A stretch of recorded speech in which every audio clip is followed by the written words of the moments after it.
भारत माता शिव शक्ति अवतार आज है 10/12/2024। रिवाइज डेट है 26/10/1966। प्यारे बच्चे, यह मधुबन है जहाँ डायरेक्ट तुम बाबा से सुनते हो। यहाँ शिव बाबा सन्मुख समझाते हैं। तुम यहाँ आए हो राजाई पद पाने के लिए, तो अंदर में कितनी खुशी रहनी चाहिए।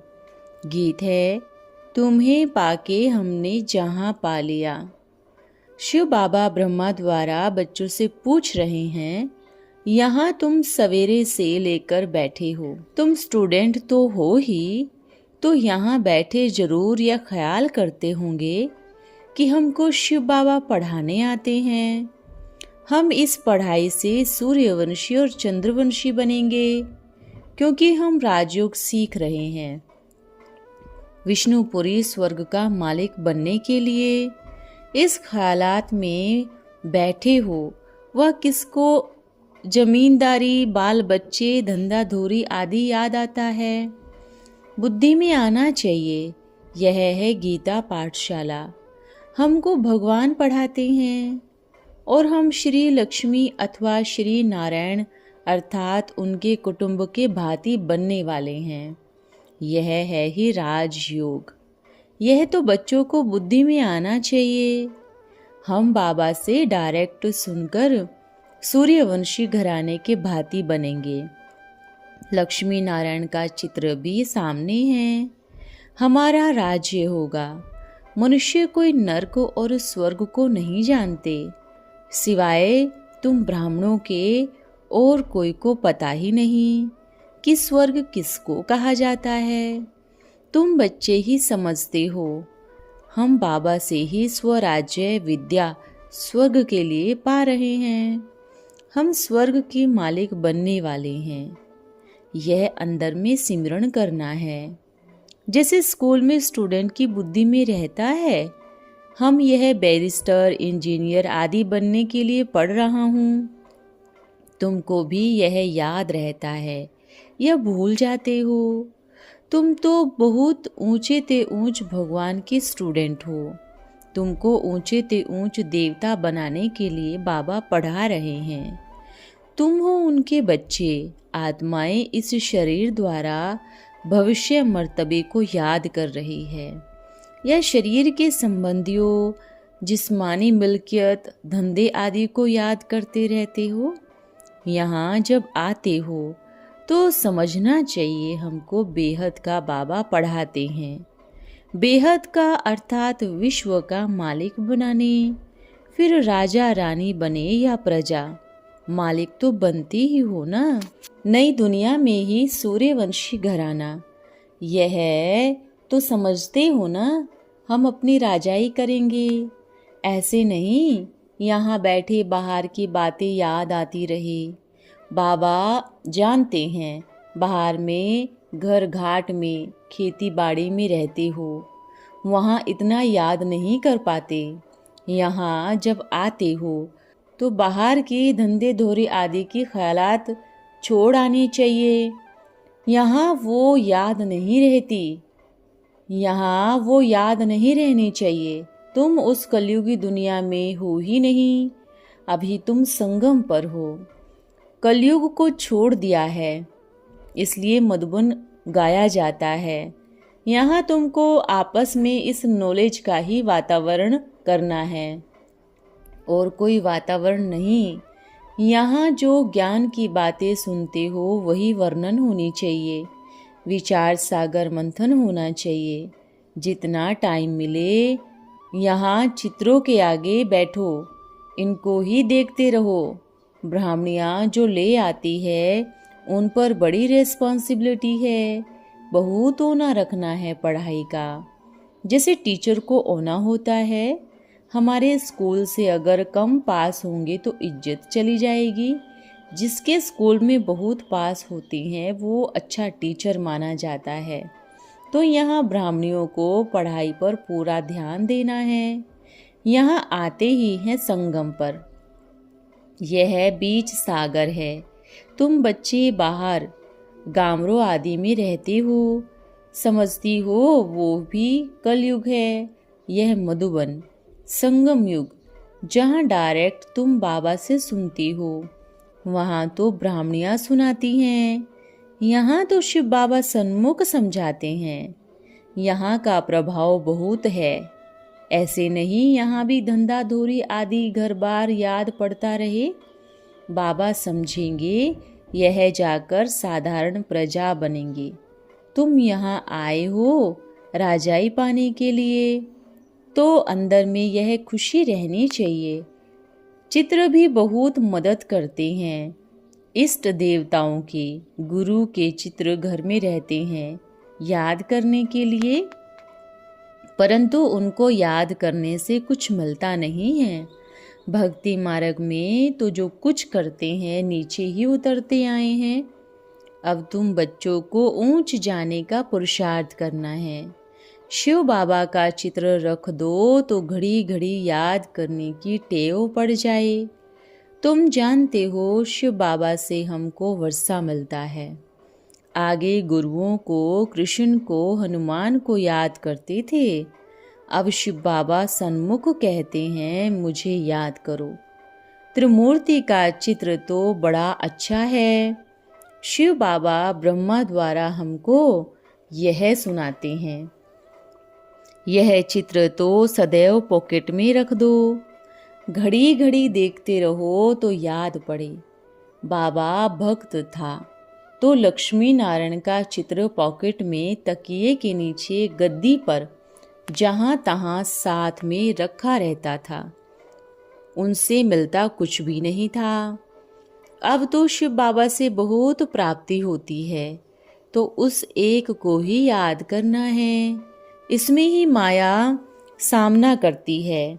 ज्ञान में तो भल बहुत तीखे जाते हैं, सेंटर भी संभालते हैं, परंतु योग में नहीं रह सकते।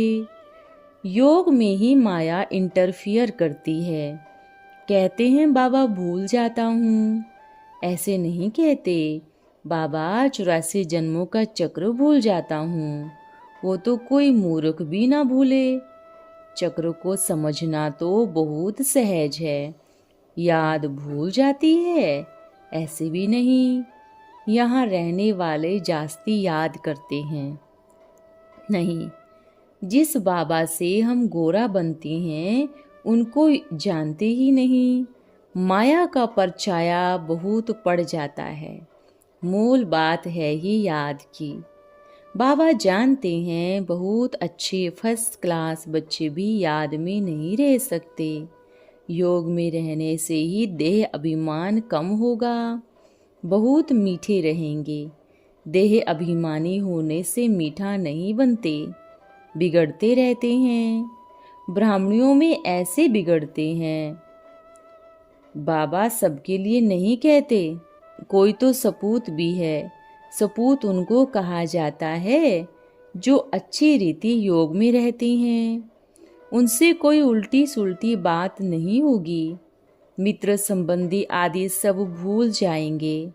कोई भी देहधारी को याद नहीं करना। हम अशरीरी हो आए थे, फिर अशरीरी हो जाना है। अब तुम बच्चों को ज्ञान का तीसरा नेत्र मिला है, जिससे तुम अपने घर को भी जानते हो, अपनी राजधानी को भी जानते हो। यह भी तुम बच्चे समझते हो। शिव बाबा कोई काला लिंग नहीं है जैसे दिखाते हैं, वो तो बिंदी मिसल है। यह भी जानते हो। अब हम जाएंगे घर, वहाँ हम आत्माएं अशरीरी रहती है। अब फिर अशरीरी बनना है। अपने को आत्मा समझ पतित पावन बाप को याद करना है। आत्मा क्या है वो तो समझाया है। आत्मा अविनाशी है। उनमें 84 जन्मों का पाठ नोंदा हुआ है। उसका अंत नहीं होता। थोड़ा समय मुक्ति में जाए फिर पाठ बजाने आना पड़ता है। तुम ऑलराउंडर पाठ बजाती हो। यह बच्चों को याद रहना चाहिए। अब हम घर जाते हैं। बाबा को याद करने से सतो प्रधान बन जाएंगे। यहाँ तुमको कोई धंधा धोरी आदि नहीं है। तुम यहाँ पूरे संगम पर हो। अब हम जा रहे हैं। तुम याद में बैठेंगे। बुद्धि में रहता है हम जा रहे हैं। कोई फिर चलते चलते थक जाते हैं। अब तुम जानते हो हम उस पार जा रहे हैं। पार ले जाने वाला शिव बाबा है। कृष्ण को खिवैया व बागवान नहीं कहा जा सकता। वास्तव में गीता में है, शिव भगवानुवाच, भगवान शिव बाबा है, पतित पावन वो है। कृष्ण की तरफ सबकी बुद्धि जा न सके, यह अच्छी रीति समझाना है, क्योंकि मनुष्यों की बुद्धि तो भटकती रहती है। बाबा आकर भटकने से छुड़ाते हैं। बाबा कहते हैं, दे अभिमान छोड़ो, अपने को आत्मा समझ बाबा को याद करो, तब ही तुम स्वर्ग का मालिक बनेंगे। यह बातें भूलनी नहीं चाहिए। यहाँ बहुत अच्छा रिफ्रेश होकर जाते हैं।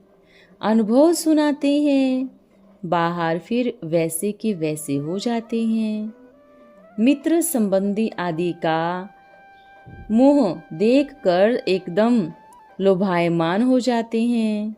तुम बच्चे आशिक हो ना, तो काम काज करते माशूक को याद करते रहना चाहिए, तभी ऊंच पद पाएंगे। अगर अब पुरुषार्थ कर नहीं पाएंगे तो कल्प कल्पांतर नहीं पाएंगे। तुम कहते हो हम डबल सिरताज बनेंगे, पुरुषार्थ नहीं करेंगे तो सिरताज भी नहीं बन सकेंगे। यहाँ बच्चे आते हैं, टाइम वेस्ट नहीं करना चाहिए।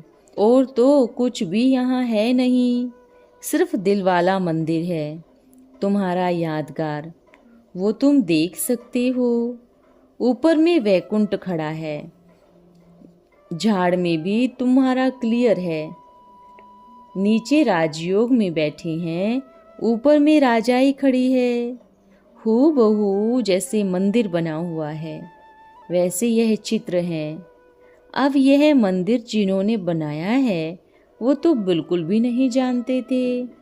अहमदाबाद में भी बड़े साहूकारों की कमेटी है जो बहुत खर्चा कर यह मंदिर बनवाते रहते हैं।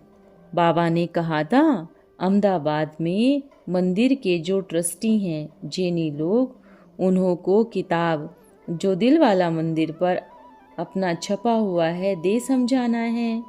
यह किसका यादगार है? शिव बाबा हमको फिर से वही ज्ञान दे स्वर्ग का मालिक बना रहे हैं।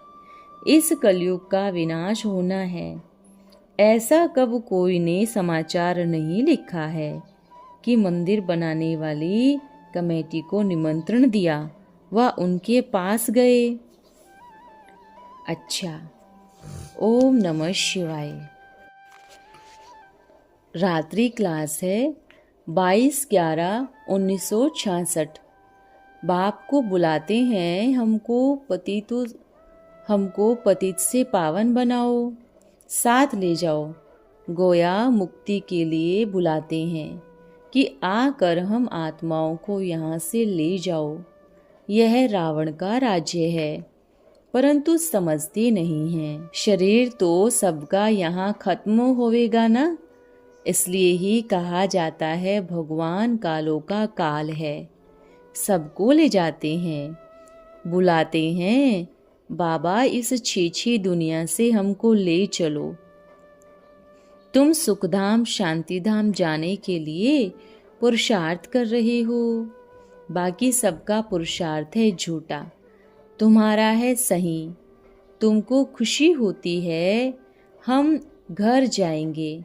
विचार करो बेहद का बाबा क्या कह रहे हैं। खुद कहते हैं कि कितने बेसमझ बन गए हैं। रावण ने तुम आत्माओं को बेसमझ बना दिया है। आत्मा बिंदी है, इसमें 84 जन्मों का पाठ हमेशा के लिए भरा हुआ है। कितने डीप जाते हो। आत्मा में कल्प कल्पांतर के लिए पाठ नोंदा हुआ है। यह पाठ को बदल नहीं सकते, कोई को तोड़ नहीं सकते। बच्चे जानते हैं हम ईश्वरीय बच्चे हैं। हमको परम पिता परमात्मा पढ़ाते हैं। बेहद का बाबा हेमली गॉड फादर स्वर्ग स्थापन करने वाला है। बाप आए ही हैं वापस ले जाने के लिए। बच्चे सब बुलाते हैं, ओ पतित पावन, ओ लिबरेटर आओ। जानते हो बाबा पंडा भी है ना, पांडव संप्रदाय नाम है ना। बच्चों ने समझा है पांडव सेना, रूहानी सेना। रूहानी बाप द्वारा बच्चों को रूहानी ज्ञान मिलता है। शास्त्रों का ज्ञान भक्ति मार्ग का है। बनारस में अनेक प्रकार के टाइटल मिलते हैं, डॉक्टर ऑफ फिलॉसफी आदि। बाप को अविनाशी सर्जन कहा जाता है, क्योंकि आत्माओं को इंजेक्शन ज्ञान का लगाते हैं। ज्ञान अंजन सतगुरु दिए, अज्ञान अंधेर विनाश। आत्मा ही पतित तमो प्रधान बनती है। जैसे सोना वैसे ही जेवर भी बनते हैं। तुम सच्चा सोना भी फिर अलाय पड़ गया, 2 कलाएं कम हो गई। अब कोई भी कला नहीं रही, फिर सबकी चढ़ती कला होती है। वो है ही भक्ति मार्ग। कोई सद्गति देने वाला गुरु भक्ति मार्ग में होता नहीं। बीच में कोई वापस जा नहीं सकते। धर्म स्थापक जब तमो प्रधान है, फिर सब अपने अपने सेक्शन में चले जाएंगे। बहुत कहते हैं हमको मन की शांति चाहिए। शांति तो होती है मुक्ति धाम में। समझते हैं सुख काग विष्ठा समान है, इसलिए सुख नहीं चाहिए। सतयुग के सुख का उनको पता ही नहीं है। शास्त्रों में दंत कथाएं लिख दी है। कंस जरासंधी शिशुपाल सतयुग में थे, परंतु यह सब अब के ही हैं। भागवत संगम का है। बाबा अब बहुत समझदार बनाते हैं, पत्थर से पारस बुद्धि बनाते हैं। अब तुम राजयोग सीख रहे हो। सन्यासियों का है हठ योग। योगी पवित्र रहते हैं। तुम्हारी है ही माया के साथ लड़ाई। माया जीते जगत जीत बनना है। माया से हारे हार। मेहनत सारी याद में है। बाबा कहते हैं मैं तुमको विश्व का मालिक बनाता हूँ। तुम मुझे याद कर सकते हो। याद ही है मुख्य। उठते बैठते याद में ही रहना है। सवेरे का समय बहुत ही अच्छा है। 21 जन्मों के लिए एवर हेल्दी वेल्दी बनते हो तो कुछ तो मेहनत भी करनी पड़े ना। यह है ही सहज राजयोग और सहज ज्ञान। अब तुम्हारी बुद्धि सारी खुल गई है। अब तुम ज्ञान ज्ञानेश्वरी हो, फिर बनोगे राज राजेश्वरी। तो पुरुषार्थ करके अपना ऊंच पद लेना चाहिए। ऐसे नहीं कि चलो प्रजा ही सही। बाबा कहेंगे कि बेचारे हैं, अब फेल हुए तो कल्प कल्प होंगे। अच्छा, ओम नमः शिवाय। आज का वरदान है सदा विजयी भव। सदा अपने को विजय रतन समझकर हर संकल्प और कर्म करते हो। आप बच्चे मास्टर सर्वशक्तिवान हो। मास्टर सर्वशक्तिवान कभी हार नहीं खा सकते। उनकी सदा विजय होती है। हार खाने वालों को धर्मराज की मार भी खानी पड़ती है। क्या हार और मार मंजूर है? अपने को साक्षात्कार मूर्त समझने से भी कभी हार नहीं हो सकती। प्रयत्न में बहुत समय गया।